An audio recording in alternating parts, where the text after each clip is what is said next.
Hello everyone, good morning. I hope you all will be alright. And now today we will discuss the nature of bilinear transformation. In the last video I told you that bilinear transformation can be elliptic, parabolic or hyperbolic. Now in this video we will discuss that how to find that a given bilinear transformation is whether elliptic, hyperbolic or parabolic.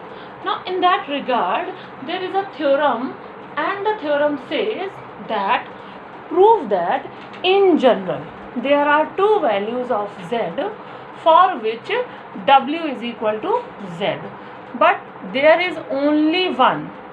What is only one? Value of z.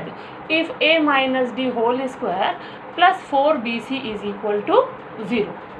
Now they are also asking that also show that if there are distinct invariant points p and q, then the transformation can be written in the form w minus p upon w minus q is equal to k z minus p upon z minus q. And if there is only one invariant point p, the transformation can be written in the form 1 upon w minus p is equal to k plus 1 upon z minus p, where k is a constant. So this is the theorem. In this theorem we have used this point, invariant points. In the last video I taught you that what is invariant points. Okay, so we very well know what is invariant points, but even then once again I'll tell you what is invariant points or fixed points. So let us see.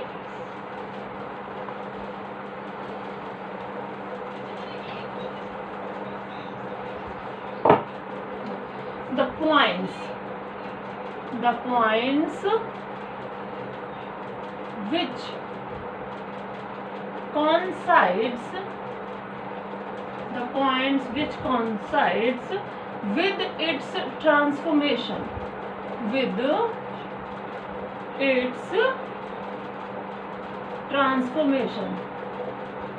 जो points transformation पे coincide कर जाते हैं, इसका मतलब w is equal to z हो जाता है, तो हम उन पॉइंट्स को आर कॉल्ड, उन पॉइंट्स को हम इनवेरिएंट पॉइंट्स या इनवेरिएंट्स और फिक्स्ड पॉइंट्स कहते हैं. किसमें कहते हैं? बाइलिनियर ट्रांसफॉर्मेशन में कहते हैं. Okay, so for fixed points we take w is equal to z according to the definition. ठीक है. Now we will discuss the proof. What is proof of the given theorem? Okay. So we know, हम जानते हैं कि what is bilinear transformation? Bilinear transformation is w is equal to az plus b upon cz plus d, where ad minus bc is not equal to 0. This we know very well. Now we are discussing, today's topic is discussion topic is fixed points और invariants. जो भी बात theorem में की गई है वो invariant points या फिक्स पॉइंट्स के लिए बात की गई है. इसका मतलब we have what is given है w is equal to z. Now put the value of w is equal to z in equation number 1. Put w is equal to z in equation number 1. we get, what do we get? We will get z is equal to az plus b upon cz plus d.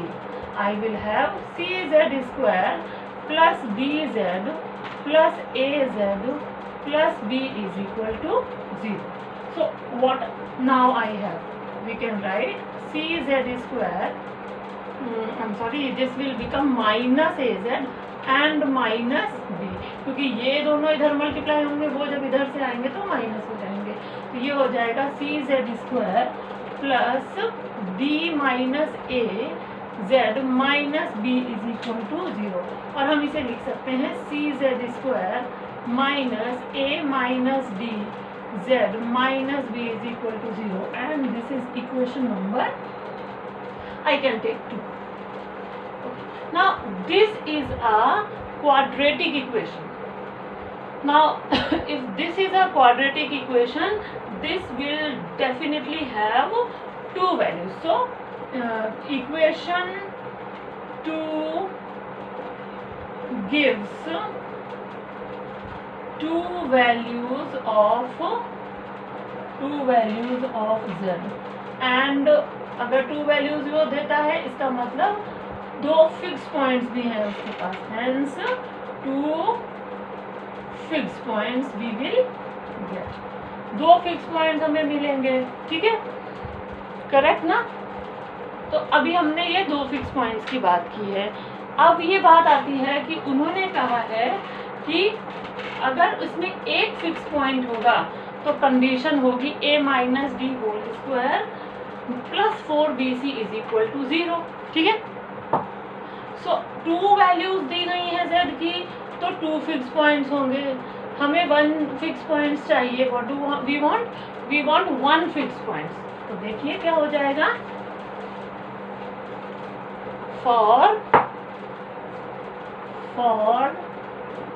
One fix points,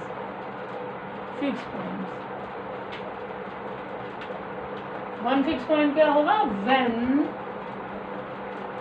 both values of z are same.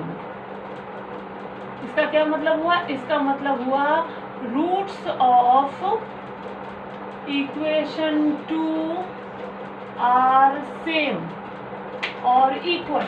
तो roots कब same होते हैं, roots of a quadratic equation, roots of a quadratic equation are same if B square minus 4ac is equal to 0। ये तो हम पहले ही पढ़ चुके हैं, 12th स्टैंडर्ड में पढ़ चुके हैं कि बी स्क्वायर माइनस 4ac अगर 0 होगा तो ये हमने ये मिट गया है, मैं फिर से लिख रही हूँ। तो अगर बी स्क्वायर माइनस 4ac 0 होता है तो इक्वेशन के रूट, जो क्वाड्रेटिक इक्वेशन होते हैं उसके रूट सेम आते हैं, यानी एक ही रूट आता है, ठीक है। Take a screenshot. Now see, it is being said to us that b square minus 4ac is equal to 0. Now equation हमारे पास क्या है, c z square minus a minus d z minus b is equal to 0. अगर हमारे पास ये equation होती है तो हमें ये मिलता है। अब हमारे पास ये इक्वेशन है तो b की जगह पर क्या है हमारे पास, a minus D whole square minus 4, a की जगह पर है c और c की जगह पर है minus b is equal to 0, hence a minus D whole square plus 4bc is equal to 0, hence proof. ये तो आधा हमारा प्रूव हो गया कि अगर एक पॉइंट होगा, वैसे तो दो पॉइंट रखता है, वो मैंने आपको दिखा दिया कि भाई क्वाड्रेटिक इक्वेशन बनी है तो दो पॉइंट्स, तो उसके दो फिक्स पॉइंट्स तो आएंगे ही आएंगे। फिर उन्होंने कहा कि अगर एक पॉइंट होता है तो ये कंडीशन होल्ड करती है, वो भी मैंने आपको दिखा दिया कि भाई अगर एक रूट होगा तो B square minus 4ac is equal to 0 है, hence a minus D whole square plus 4bc 0 हो जाएगा, ठीक है ना। अब बात आती है दूसरी कंडीशन की, that also show that if there are different invariant points p and q, then the transformation can be written as, उसको कैसे दिखाएंगे, let us see।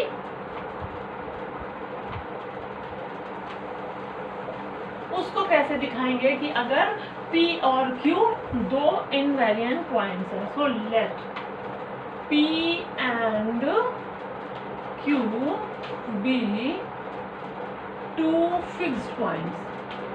Fixed points or invariants are the same thing. Points of the transformation two fixed points of the transformation. What is the given transformation? W is equal to AZ plus B upon CZ plus D. Okay, तो अब हमारे पास जो equation है वो है और हमारे पास एक ये है, ठीक है। तो इक्वेशन जो हमारे पास ये दी गई थी, वी गेट, हमें क्या मिलता है, c Z square minus A minus D Z minus B is equal to 0। अब मैं इसको सेपरेट कर रही हूँ। अगर मैं इसको लिख सकती हूँ c Z square minus a z is equal to b and this plus this will go this side, so minus D z, I will get this. Okay, हम इस इक्वेशन को इस तरीके से लिख सकते हैं। अब देखिए ध्यान से, z की कितनी वैल्यूज हैं, 2 वैल्यूज है। कौन कौन सी? When z is equal to p, when z is equal to p। तो जब z p है तो क्या मिलेगा, c Z square minus C p square minus a p is equal to b minus D p, ठीक है ना। And when z is equal to q, तब हमें क्या मिलेगा, c q square is equal to a q is equal to b minus D Q, ठीक है। Now अब हम क्या लिख सकते हैं, हमारे पास क्या दिया हुआ है, हमारे पास क्या होता है, मुझे इसको अगर 2 फिक्स पॉइंट्स हैं तो मुझे इसको किस फॉर्म में शो करना है, मुझे शो करना है इसे w minus P upon w minus Q वाली फॉर्म में इज इक्वल टू के z minus P upon z, इसमें मुझे प्रूफ करना है इसको। तो अब मुझे क्या चाहिए, मुझे चाहिए w माइनस पी, तो मैं w माइनस पी को कैलकुलेट करूंगी। What is the value of w, ये है w की वैल्यू ए जेड प्लस बी अपॉन सी जेड प्लस डी और माइनस पी, ठीक है ना। अब इसको अगर हम सॉल्व करेंगे तो हमें क्या मिलेगा, a z plus B minus C P z minus D P upon C Z plus D, ठीक है। इसे और सॉल्व करते हैं, a माइनस सी पी को एक साथ ले लेते हैं तो हमें क्या मिलेगा, अगर मैं a माइनस सी पी को एक साथ ले लूँ तो मुझे मिलेगा w minus P is equal to a minus C P Z, और ये वाला मिल जाएगा plus b minus D P और डिवाइडेड बाई हो जाएगा सी जेड प्लस डी, ठीक है ना। ओके, अब हमें क्या चाहिए, अब हमें चाहिए w माइनस क्यू, तो हम निकालेंगे w minus q, w minus q निकालेंगे तो क्या होगा, a z plus B upon C Z plus d minus q. जब हम इसे सॉल्व करेंगे तो हमें क्या मिलेगा, हमें मिलेगा a z plus B minus C q z minus D Q upon C Z plus d. फिर से देखिए, अब की बार मुझे क्या मिलेगा, a माइनस सी क्यू मिलेगा अगर मैं z कॉमन लेती हूँ, और मिलेगा b माइनस डी क्यू, ठीक है। तो चलिए इसको इरेज कर देती हूँ मैं और देखती हूँ कि क्या मिलेगा मुझे।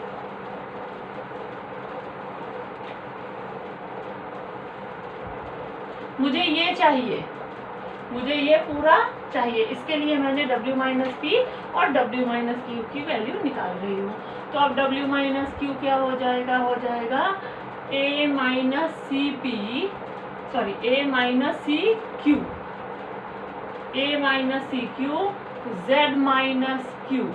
अब अगर हम इसको पूरा सॉल्व करें तो हमें क्या मिलेगा, हमें मिलेगा देखिए a minus C Q into Z plus b minus D Q upon C Z plus D, ठीक है। ऑन नाउ अब हमें क्या चाहिए, हमें ये LHS चाहिए, तो w minus P upon w minus Q लिखेंगे, तब हमें क्या मिलेगा, तब हमें मिलेगा यहाँ से देखिए a minus C P into Z plus B minus D P upon C Z plus D divided by a minus C Q into Z plus b minus D Q upon CZ plus D. Now see this and this will get cancel out. जब ये दोनों cancel हो गए तब अब हमें क्या मिलेगा? Now let us see this what we will get from here. तो अब हमें क्या मिलेगा? हमारे पास हो गया B माइनस DP और A माइनस CP. ठीक है, तो अब देख सकते हैं हम यहाँ पर ध्यान से जरा, ये जो कैन आई इरेज दिस,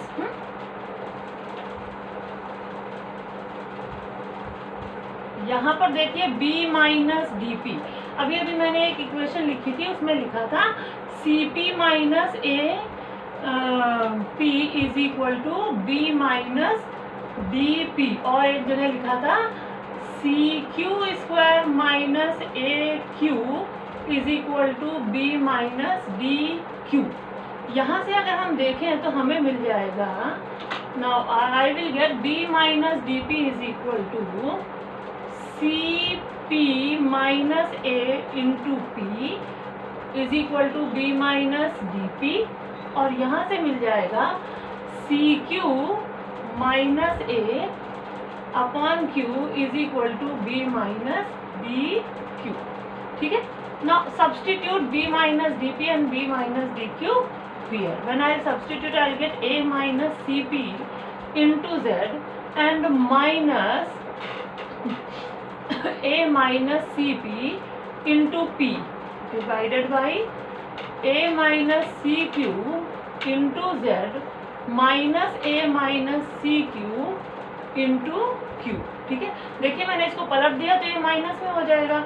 यहाँ पे देखिए A minus CP, A minus CP, A minus CQ, A minus CQ common है, तो हमें क्या मिला? W minus P upon W minus Q is equal to A minus CP, और ब्रैकेट में अंदर क्या आ जाएगा? Z minus P divided by A minus CQ, और ब्रैकेट के अंदर क्या आएगा? Z minus Q. Now A is a constant, C is a constant, P is a fixed point, A is a constant, C is a constant, Q is a constant. So this whole value is a constant. So I can say this is equal to K Z minus P upon Z minus Q, W minus P upon W minus Q. Now this is the proof of the equation, and this is also called normal form of bilinear transformation. So I hope this is very much clear that when P and Q two fixed points are there, then we can write it as like this. Now here I would like to say one more thing, that if this mod K, if mod K is equal to 1 and K is not equal to 1, यानी K 1 ना हो लेकिन mod K 1 हो, इसका मतलब अगर K कोई imaginary number है, सपोज x प्लस आई वाई, तो जो उनका मॉडुलस है वो तो 1 आना चाहिए, it should be of unit modulus. लेकिन K की वैल्यू 1 नहीं, यानी ज़रूरी नहीं है वो 1 हो. ओके, 1 ना हो, यही चाहिए हमको कि वो 1 ना हो. ठीक है, क्योंकि वो इमेजिनरी नंबर, हम कॉम्प्लेक्स की बात कर रहे हैं, then K is a imaginary number. So अगर ऐसा है then bilinear transformation is elliptic. अगर ऐसा होता है तो bilinear transformation elliptic होता है. ठीक है, and if K is greater than 0, then bilinear transformation is hyperbolic. तो हमारा जो बाइलिनियर ट्रांसफॉर्मेशन होता है वो हाइपरबोलिक हो जाता है.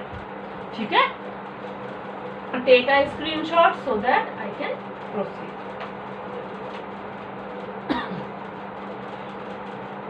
देखिए वहाँ पर जब हमने थ्योरम आपको बताई थी तो वहाँ पे 2 नॉर्मल फॉर्म्स थे. एक ये वाला फॉर्म था जब 2 फिक्स पॉइंट्स होंगे, और एक दूसरा फॉर्म था 1 अपॉन डब्ल्यू minus P is equal to k plus 1 upon z minus p. वो तब था जब एक फिक्स पॉइंट होगा. ठीक है, तो अब चलिए हम एक फिक्स पॉइंट लेकर देखते हैं और ये देखते हैं कि क्या हमें वो दूसरा वाला बाइलिनियर ट्रांसफॉर्मेशन का फॉर्म मिलता है. Okay, let us C.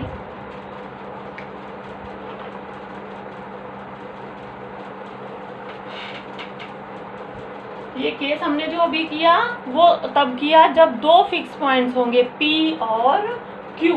Now if there is only one fixed point, then if there is only one fixed point, तब क्या होगा? In that case P will be equal to Q, P Q के बराबर हो जाएगा, ठीक है ना. अब अगर P Q के बराबर हो जाता है तो हम क्या लिख सकते हैं? ठीक है ना, हम क्या लिख सकते हैं? देन इन दैट केस हम लिख सकते हैं minus B plus minus under root B square minus 4ac upon 2a. ठीक है, अब भी हमारे पास b क्या होता है? According to this C Z square minus A minus D Z minus B is equal to 0.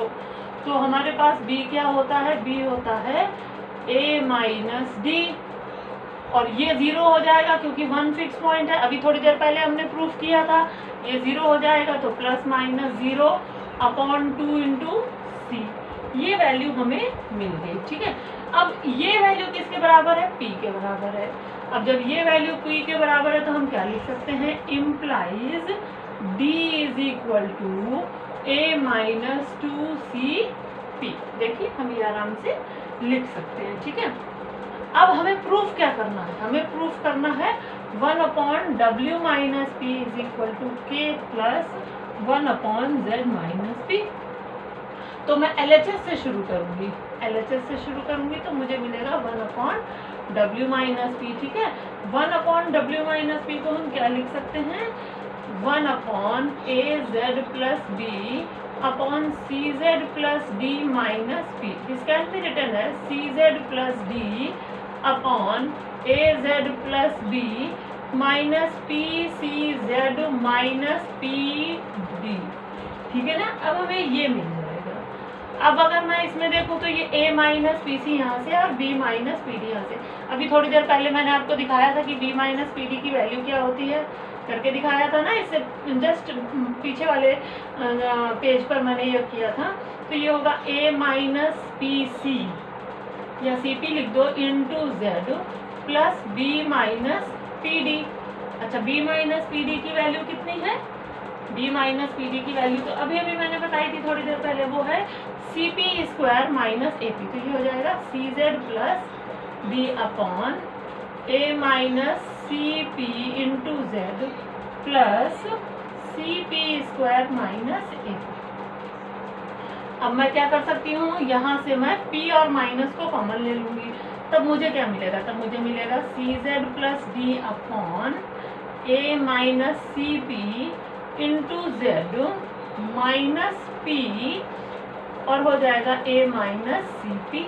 अब देखिए हमें क्या मिलेगा? हमें मिलेगा c Z plus D divided by a minus C P into Z minus p. ये मिल गया ना. ठीक है, हमारे पास ये हो गया. ठीक है, अब हम जो यहाँ पर D है उसे क्या लिख सकते हैं? देखिए इस D को, ये हमें दिया हुआ है ना.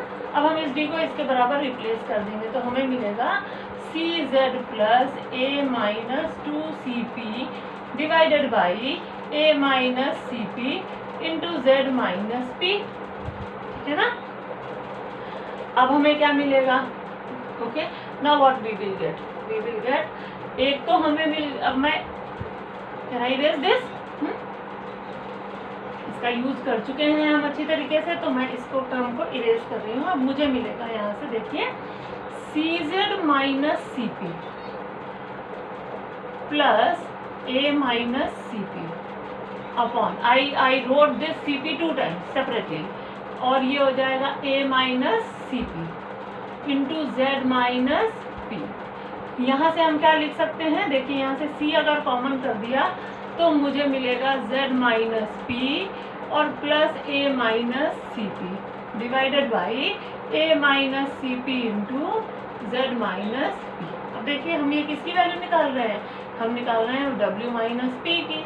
तो ये अगर इसको इसके नीचे रखा तो हमें मिलेगा C upon a minus C P, और दूसरे टर्म में ये देखो z माइनस पी कैंसिल हो जाएगा, और दूसरे टर्म में मुझे मिलेगा 1a माइनस सी पी, और a minus C P cancel हो जाएगा तो मुझे मिलेगा 1/z minus P.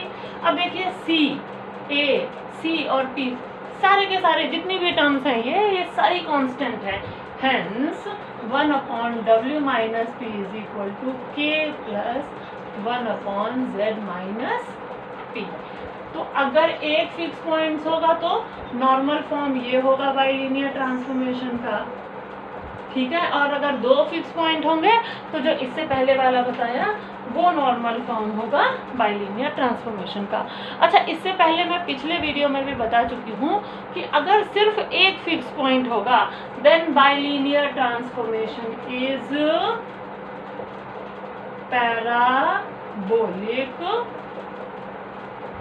if only one fixed point, अगर सिर्फ एक फिक्स पॉइंट आता है तो बाइलिनियर ट्रांसफॉर्मेशन सिर्फ और सिर्फ पैराबोलिक ही होगा, ठीक है। अब the scientist had done some research and they think that if it is not parabolic, if it is not elliptic, if it is not hyperbolic, then what it could be? ये तब क्या हो सकता है? ऐसा भी तो केस हो सकता है ना कि जब ये इलिप्टिक ना हो, पैराबोलिक ना हो, हाइपरबोलिक ना हो, तब ये क्या हो सकता है? तो in that case I will write it here,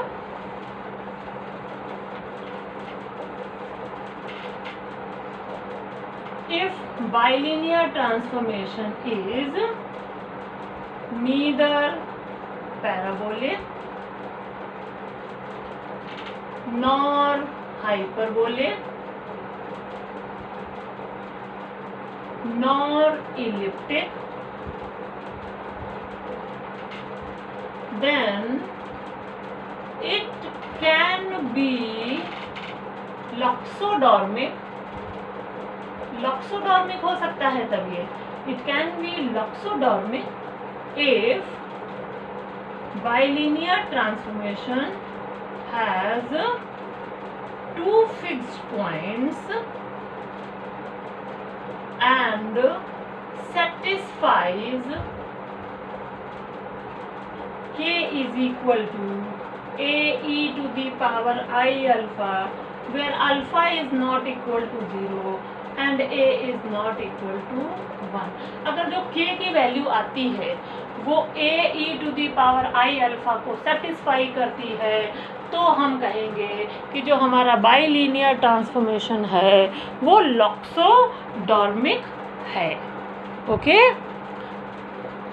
so now let's take few questions and try to see that how can we find that a given bilinear transformation is parabolic, elliptic and hyperbolic.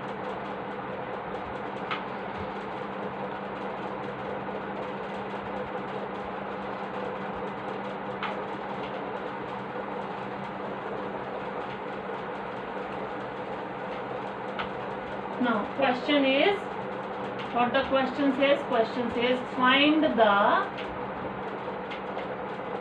fixed points, find the fixed points and the normal form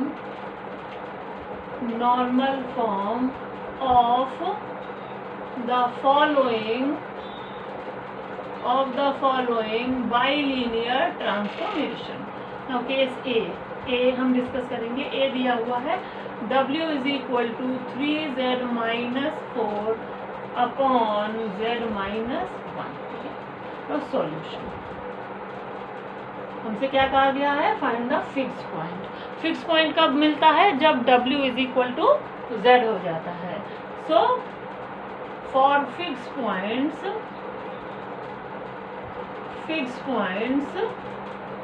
put W is equal to z, then z is equal to 3z minus 4 upon z minus 1. What we will get? We will get z square minus z is equal to 3z minus 4 implies z square minus 4z plus 4 is equal to 0 implies z minus 2 whole square is equal to 0, implies z is equal to 2 and 2. Now see, how many fixed points we got? Only and only one. We got only one fixed point, hence transformation is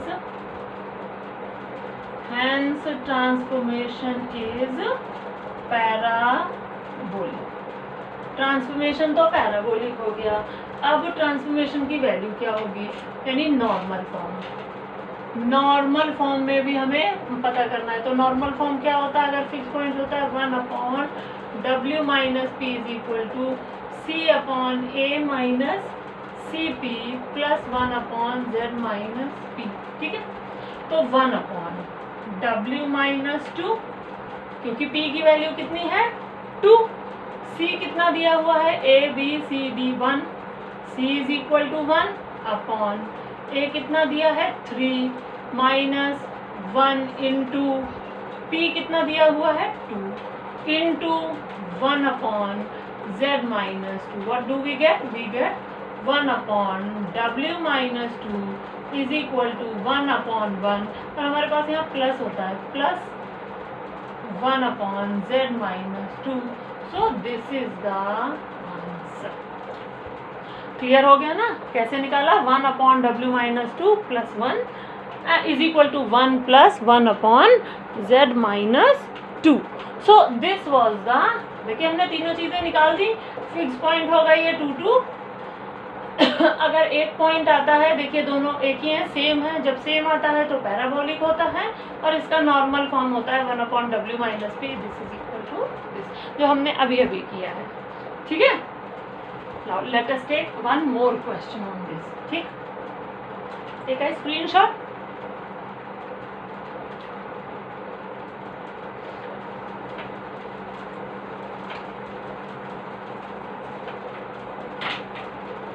Now I am taking question number B, और ये कह रहे हैं that W is equal to Z minus 1/Z plus 1. What do we need to find? Fixed points. Fixed points मतलब for fixed points. For fixed points, W is equal to Z. We get Z is equal to Z minus 1/Z plus 1, implies z square plus z is equal to z minus 1, z cancel, implies z is equal to plus minus I. हमें क्या मिला? हमें मिला z is equal to plus minus I. कितनी values हो गई z की? एक वैल्यू हो गई प्लस I और दूसरी वैल्यू हो गई minus I. We got 2 fixed points. 2 fixed points. हमें कितने मिल गया? 2 फिक्स पॉइंट्स मिल गए. और अब मुझे इनका नॉर्मल फॉर्म निकालना है. नॉर्मल फॉर्म क्या होता है इसका? w minus P upon w minus Q is equal to a minus C P upon a minus C Q into z minus P upon z minus Q. तो एक को p ले लेंगे, एक को q ले लेंगे, तो hence w minus i upon w plus i is equal to a. How much is a? Here from here a is 1, b is minus 1, c is 1 and d is 1. तो a कितना दिया हुआ है 1 minus, c कितना दिया हुआ है 1 into I upon 1 minus 1 into minus I into z minus i upon z plus आई. हमें क्या मिला? w minus i upon w plus आई. यहाँ से क्या मिला? 1 minus i upon 1 plus i. ठीक है, और ये हो गया z minus i upon z plus आई. इसको मुझे सॉल्व करना है. इसको हमको सॉल्व करना है. सॉल्व करने के लिए हमें क्या करना पड़ता है? जब भी इस तरह का हो, इसके कॉन्जुगेट से न्यूमरेटर और डिनोमिनेटर में मल्टीप्लाई कर देते हैं, तो हमें मिलेगा w minus i upon w plus i is equal to 1 minus i whole square upon 1 minus i square, और हमें मिला z minus i upon z plus i. ठीक है, यहाँ से हमें क्या मिला, now I have to erase क्योंकि जगह नहीं बची है। ठीक है, तो हमने क्या क्या निकाल लिया इसमें। आगे बढ़ने से पहले हम देखते हैं, ये दो फिक्स पॉइंट्स निकाल दिए मैंने, और अब मैं इसका ये नॉर्मल फॉर्म निकाल रही हूँ। थोड़ा सा ऊपर से इरेज करूँगी, सिर्फ क्वेश्चन इरेज करूँगी। और देखिए हमें यहाँ से क्या मिलेगा, w minus i upon w plus i 1 plus i square minus 2i upon 1 plus 1 into Z minus i upon z plus i. ये हो गया w minus i upon w plus i is equal to 1 minus 1 minus 2i upon 2 into Z minus i upon z plus i. अब जब हम इसे solve करेंगे, देखिए ये 1 और 1 कैंसिल हो गया, हमें क्या मिला, हमें मिला w minus i upon w plus i in is equal to minus i z minus i upon z plus. ठीक है ना, तो पहला तो हमें आंसर मिला कि ये फिक्स पॉइंट्स हैं इसके i और माइनस आई, और दूसरा हमें ये मिल गया कि ये इसका नॉर्मल फॉर्म है where k is equal to minus i. k जो दिया हुआ है माइनस आई। अब अगर k माइनस आई है तो मॉड k कितना हो गया, मॉड k हो गया 1। ठीक है, हमारी कंडीशन क्या थी कि अगर k ग्रेटर देन 0 है, यही कंडीशन थी ना हमारी। व्हाट वाज आवर कंडीशन कि if k is greater than 0 तो हाइपरबोलिक हो जाएगा। लेकिन अगर k 1 नहीं है लेकिन उसका मॉडुलस k 1 है, देन इम्प्लाइज इलिप्टिक। तो कैसा मिल गया हमारा बाइलिनियर ट्रांसफॉर्मेशन, इलिप्टिक। इससे पहले वाला कैसा था, हाइपरबोलिक था, और अब की बार कैसा है, इलिप्टिक। कंडीशन क्या थी कि k1 ना हो लेकिन मॉड k1 हो। देखो जब भी हम इसका मॉडुलस निकालेंगे हमें 1 ही मिलेगा। So hence this bilinear transformation is elliptic. So on this topic, nature of bilinear transformation, in this topic you solve some questions. If you have any kind of query, write in the comment box, I will solve it and send it to you back. Till then, goodbye, have a nice day, bye bye.